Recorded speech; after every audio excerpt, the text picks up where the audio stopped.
আজকে আমরা construction of triangles শিখব। তো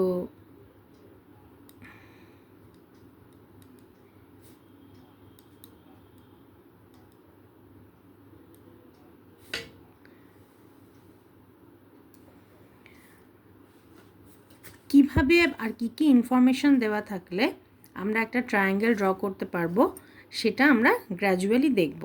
সব থেকে সিম্পলেস্ট ওয়ে যেটাতে আমরা ট্রায়াঙ্গেল ড্র করতে পারি সেটা হচ্ছে 1 নম্বর, যে all the 3 sides are given. তাহলে কন্ডিশন 1 হচ্ছে when all the 3 sides are given।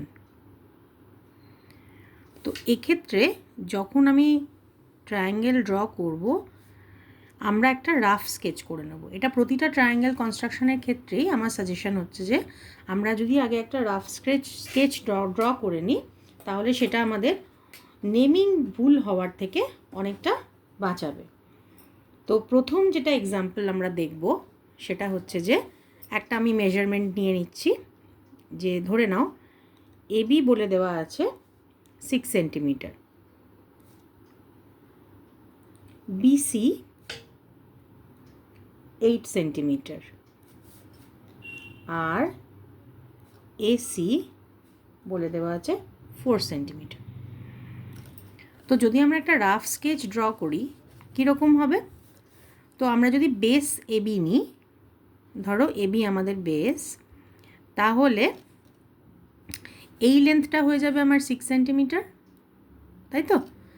R B থেকে সি, মানে কোথাও একটা এরম জায়গায় নিশ্চয়ই সিকে থাকতে হবে, কারণ এ বি যদি হয়ে যায় তাহলে সি পড়ে থাকলো, সিকে কোথাও একটা ওপরের কোনো একটা ভার্টেক্স হতে হবে, এবং এখান থেকে আমি যে লেন্থটা নেব সেটা আমাকে নিতে হবে 8 সেন্টিমিটার। আর তাহলে পড়ে রইল তোমার এসি, সেটা হতে হবে 4 সেন্টিমিটার। এবার প্রশ্ন হচ্ছে যে আমি কেন রাফ স্কেচ করব? রাফ স্কেচ করার কারণ হচ্ছে যাতে আমাদের নেমিংগুলো গণ্ডগোল না হয়ে যায়। ধরো ইন কেস তুমি এখানে এবির জায়গায় তুমি দিলে বিসি বিএ, তাহলে কি হয়ে গেল, তোমার এই সাইডে হয়ে যাবে 8 সেন্টিমিটার আর এই সাইডে হয়ে যাবে 4 সেন্টিমিটার। যাতে আমাদের ভুলটা না হয়, নেমিংটা যাতে অ্যাট পার আমার থাকে হচ্ছে যেটা গিভেন বইতে বা যেটা তোমার কোয়েশ্চেনে গিভেন, সেইটা যাতে আমার ভুল না হয় তাই এইভাবে আমরা করে নেব আগে। ঠিক আছে? সব সময় রাফ স্কেচ ড্র করে তারপর ফাইনাল তুমি ড্র করবে তোমরা। সো এখানে দেখো 6 সেন্টিমিটার যেহেতু বেস আছে, আমি কি করব, 6 সেন্টিমিটারটা আমি ডাইরেক্ট ড্র করব, কিন্তু তার বাদে আমার আরও দুটো লেন্থ লাগবে, যেটা কি না এসি আর বিসি। তো আগে আমি বিসিটা ড্র করে নিই। এটা হচ্ছে 8 সেন্টিমিটার। যখনই ড্র করবে এখানে মেজারমেন্ট লিখবে আর নেমটা দেওয়া থাকলে সেটা লিখে নেবে, তাহলে সেটা তোমাদের অনেক ক্ষেত্রে সুবিধা করবে, নামটা ফেলার সময় সুবিধা হবে। আর এটা হচ্ছে তোমাদের এ সি, যেটা আমাকে বলে দিয়েছে 4 সেন্টিমিটার। তাহলে এটাও আমি নামটা দেব আর মেজারমেন্টটা লিখে নেব। এবার হচ্ছে তাহলে বেস আমি ডাইরেক্টলি ড্র করি। তো বেস আমার এখানে হচ্ছে এবি। সবসময় একটু মাঝখান থেকে শুরু করার চেষ্টা করবো যাতে আমরা দুটো সাইডই ইউজ করতে পারি। সো এই হচ্ছে আমার 6 সেন্টিমিটার। ওকে,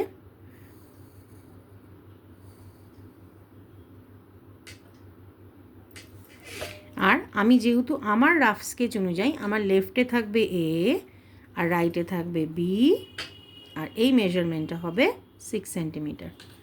তাহলে আমি এ থেকে সি এর লেন্থটাকে এতে বসিয়ে নেব। তাহলে আমি এই লেন্থ যেটা হবে 4 সেন্টিমিটার সেটা আমি কম্পাস দিয়ে নিয়ে নিচ্ছি, এবং এ থেকে বসিয়ে কোনো একটা জায়গায় এরকম একটু বড় করে কেটে নেবে। প্রথমটা আমরা জানি না তো কত দূর অবধি যাবে, তাই একটু বেশি বড় করে করবে, এক্সট্রা লেন্থটুকু আমরা পরে মুছে দিতে পারবো। তাহলে এ থেকে সি এর লেন্থ 4 সেন্টিমিটার এরকম কোনো একটা জায়গায় হবে, আমরা নিয়ে নিলাম।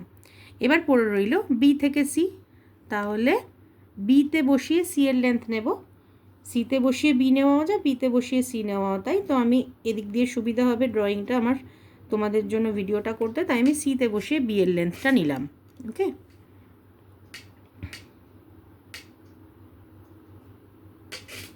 সো এইখানে হচ্ছে এই দেখো এইখানে দুটো আর্ক কাট করলো। ঠিক আছে, তাহলে এক্সট্রা লেন্থটুকু এবার আমি মুছে দিতে পারি। আমার এইগুলো আর লাগছে না, একটু ছোট করে নিই, তাহলে একটুখানি টাইডি লাগবে।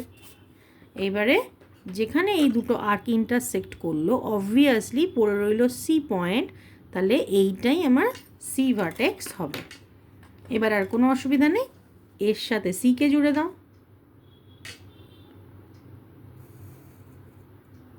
আর সঙ্গে সঙ্গে এটার মেজারমেন্ট লিখে নাও 4 সেন্টিমিটার, আর এখানে বি থেকে সিকে জুড়ে দাও।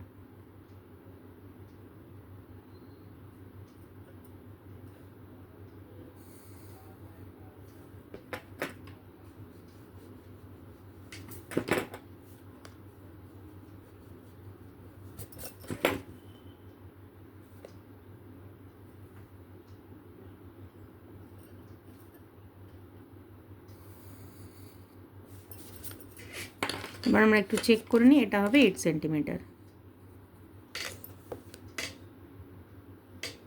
দেখো এটা 8 সেন্টিমিটার, আর এটা দেখে নিই এটা 4 সেন্টিমিটার। ঠিক আছে, তাহলে এই এবিসি হচ্ছে আমাদের রিকোয়ার্ড ট্রায়াঙ্গেল। দেয়ারফোর এটা তুমি আমরা ভার্টেক্সটা নর্মালি তো ওপর থেকে শুরু করি, সো এটাকে আমরা বলতে পারি যে CAB, triangle CAB is the required triangle in which AB equals to 6 centimeter, BC equals to 8 centimeter and AC equals to 4 centimeter. ঠিক আছে, এইভাবে আমাদের তিনটে সাইড দেওয়া থাকলে রাফ স্কেচের ওপর বেস করে ট্রায়াঙ্গেলটা আমরা ড্র করব, তাহলে আমাদের আর কোনো ভুল হবে না।